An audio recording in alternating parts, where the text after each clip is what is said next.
Police! Après son succès dans Les Misérables, la poussière retombe pour Robert Marien. La poussière, il aime pas ça. Sortez vos mouchoirs. Rien ne va plus pour Raymond Baudouin, c'est la déprime. Applaudissements et montrez-moi le studio.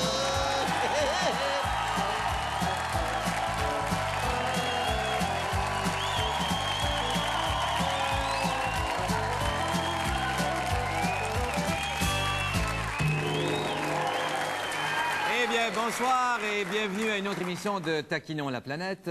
Eh bien, on apprenait récemment le retour en politique de Camille Sanson. Personnage très coloré des années 60 et 70, Camille s'était retiré des feux de la rampe jusqu'à ce qu'il annonce son retour en politique active cette année. Pour nous en parler plus longuement, on accueille le très honorable Bob Binetti.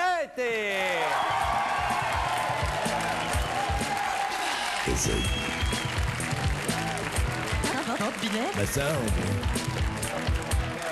Bob, le séducteur de ces dames. Alors, bonsoir, Bob. Bonsoir, Bob.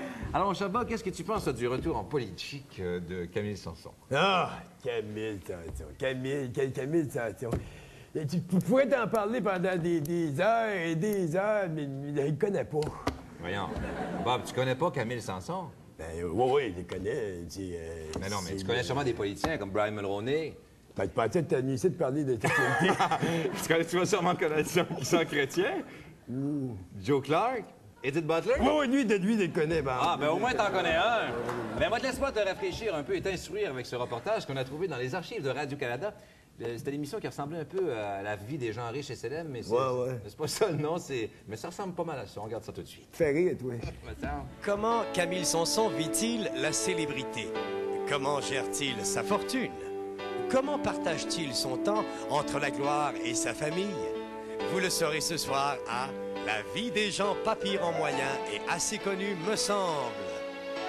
C'est dans ce somptueux quartier en banlieue de Québec City que Camille Sanson a fait construire un château évalué à près de 25 000 $. Un site royal très discret. Vous savez, ça me fait rire quand les gens disent... Je ne suis pas à l'abri de tous ces paparazzis qui veulent me prendre en photo à tout prix. C'est pourquoi ma maison est fort bien camouflée et je peux me permettre certaines libertés. Pour conserver sa taille de guêpe, M. Sanson s'adonne à des activités plutôt rudes. Soucieux de son élégance, il préfère travailler en gougoune malgré le danger que cela représente. Disons que j'étais pas... Ma collection de véhicules de promenade est assez impressionnante et surtout très précieuse. C'est pourquoi je veille moi-même à l'entretien de ces petits bijoux de collection. Ah ah ah ah ah ah ah.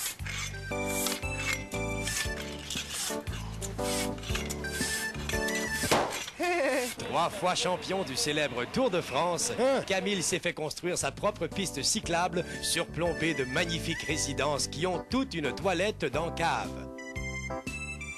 Je me plais à dire et je me plaisais à dire... Ce qui importe dans la vie, ce ne sont pas mes millions, mais plutôt ma santé. C'est pourquoi les capsules de ginseng accompagnent chacun de mes repas.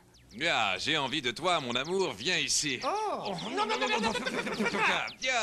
Ce que cela fait du bien. Son trop grand appétit sexuel l'oblige souvent à refroidir sa libido dans ce magnifique bassin olympique aménagé direct à côté de sa maison. Ce corps de Dieu, agile comme un poisson tropical, devient un véritable objet de désir lorsque l'eau ruisselant sur son torse nu glisse et contourne ses muscles herculiens qui font rougir de jalousie son voisin. Mon voisin est peut-être plus gros, mais je vais m'entraîner et vous allez voir. Moi, je trouve qu'à les mémoires, on doit écrire ça quand... Vous savez, moi, Camille Sanson, je ne suis pas comme toutes ces superstars qui, à cause de leur fortune, sombrent dans l'ennui, l'alcool ou la vodka jus d'orange.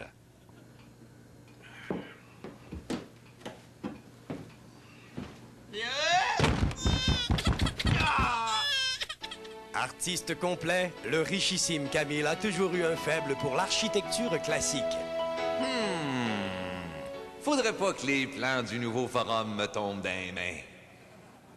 J'ai toujours été un homme d'affaires, gestionnaire et un peu politicien, faut bien le dire. Mais maintenant que je suis pas pire en moyen et assez connu me semble, je peux retourner à mes premières amours, le rock'n'roll. Bonhomme, veux-tu jouer? Bonhomme, veux-tu jouer? Bonhomme, veux-tu jouer? Bonhomme, veux-tu jouer? Bonhomme,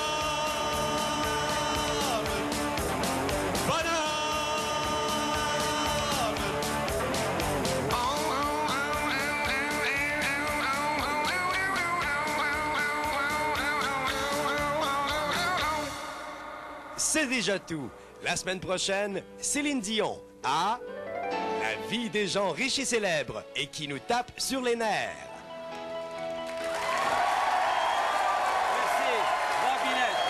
Des images exclusives, le véritable Camille Sanson. Il est très surprenant. Eh bien, la semaine dernière, le jet-set du showbiz québécois a dû se passer de son Raymond Baudouin. En effet, je dis... Mais oui, effectivement, mon ami Raymond Baudouin a refusé de faire la première partie du spectacle de Peter Gabriel, de recevoir un diplôme honorifique de l'Université Harvard et d'épouser le chanteur Francis Martin.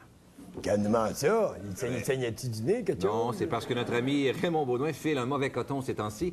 Faut dire qu'il a bien la misère à se remettre de son enfance. Le presto a sauté, la cafetière a éclaté. Il est allé donc dans un bar du centre-ville avec son caméraman, puis ils ont pris une méchante brosse.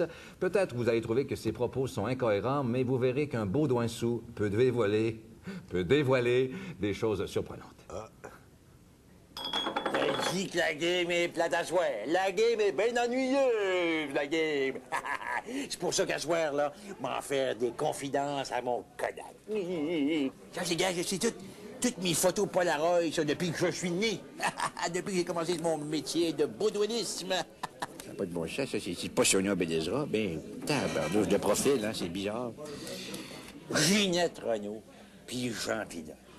Oui, là, Ginette, quand je l'ai vue dans son film Les Holos, là, je l'ai trouvée bonne, elle était bonne. Je me demande qu'est-ce qui a été le plus gênant pour elle. Tourner la scène sur la bolle ou aller à la première avec son chum, Jean Pilote. Moi, je ferais bien donner un coup de poing sur la gueule, là, soir, moi.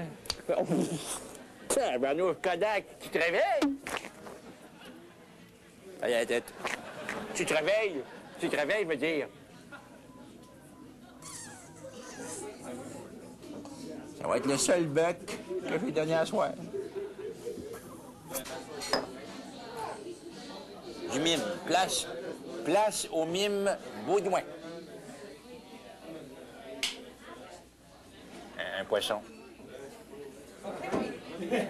Melroni. C'est l'ennemi canadien. C'est pas pire, hein?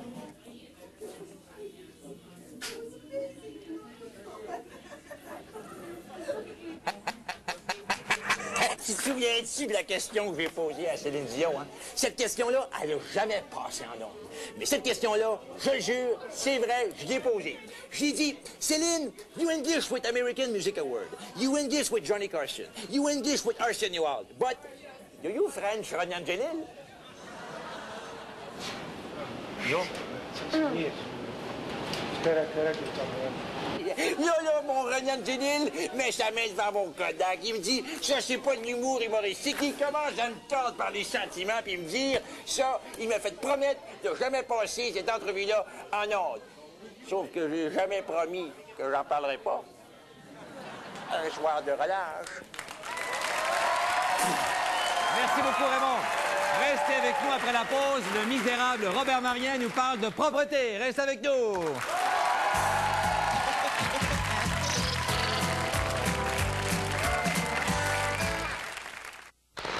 C'est la grande vente 90e anniversaire de Ford. Célébrez avec nous et profitez de rabais sur le Ranger XL 94 à seulement 10 990 $. Le Ranger XL est équipé d'une servodirection, de glace teintée et de freins assistés avec anti-blocage ou roue arrière pour seulement 10 990 $. C'est vraiment tout un événement. Ne manquez surtout pas la grande vente 90e anniversaire chez vos concessionnaires Ford et vos concessionnaires Lincoln Mercury.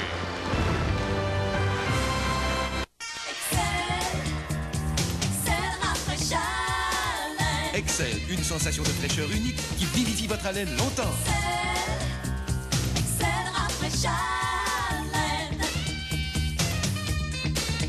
Excel, la gomme sans sucre qui rafraîchit votre haleine pendant longtemps.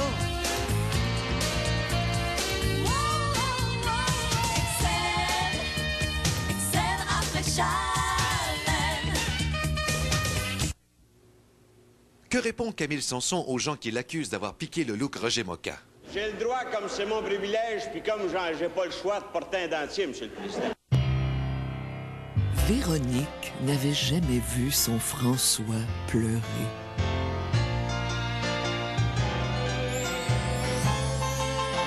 C'est le retour de Route Fortune et de ses étoiles doubles.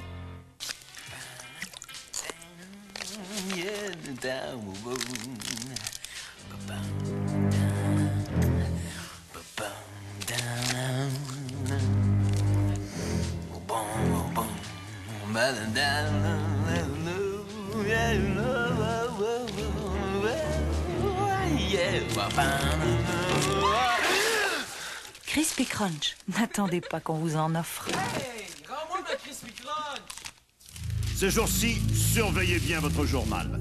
Participez au concours La Formule Gagnante de Gillette et vous pourriez gagner un des 10 séjours pour 2 au Grand Prix de Montréal. Ou vous pourriez vous retrouver au volant d'une Néon, d'une Dodge Caravan ou d'une Dodge Ram. Et ça ne s'arrête pas là. L'une d'elles cache en plus 25 000 $ dans son coffre. Comparez vite votre plaque chanceuse à celle du présentoir Gillette. Vous pourriez bien avoir la formule gagnante. Jérôme n'avait jamais vu sa femme dans les bras d'un autre homme.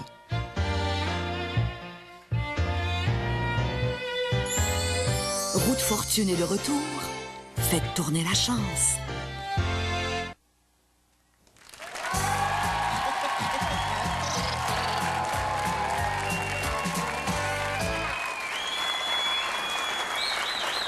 Eh bien, aujourd'hui, nous sommes le 8 mars, c'est la journée internationale de la femme. Alors, ce matin en meeting, on s'est dit, pour souligner la journée de la femme, on va déguiser tous les personnages en femmes. Là, il y en a un qui a dit, hey, on fait pas ça, les femmes vont nous tomber dessus.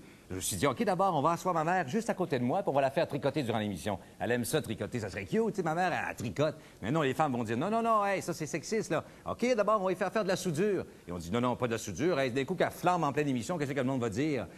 Mais c'est justement pour ça que c'est pas facile de faire une blague sur les femmes en ce 8 mars. Alors, c'est pour ça que j'avais le goût de vous cracher une petite...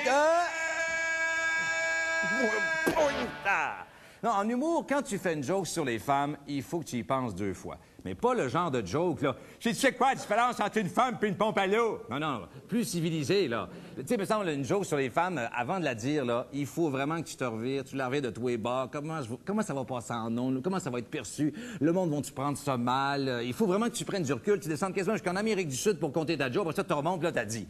Parce que, vous savez, c'est pas très facile de faire une blague sur les femmes, c'est même très touché. Par exemple, la dernière fois que je voulais faire une blague avec mon ami Grégory Charles, OK? Je voulais le blaster parce qu'il était à toutes les émissions d'information comme Michel Viroli, Lise Payette. Fait que je l'ai sorti en dessous de mon bureau comme ça ici. Puis là, j'ai pogné de même. Puis j'ai dit, oh, regarde le beau petit gars, est-ce qu'il a la sympathie? Qu'est-ce qu'il fait? Regarde, tout le monde l'aime, il est bien habillé, tout ça.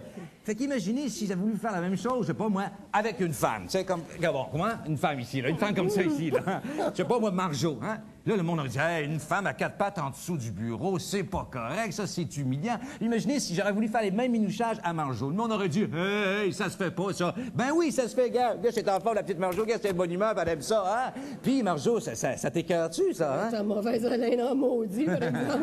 Mais tu trouves ça grave qu'on fasse ça à une femme?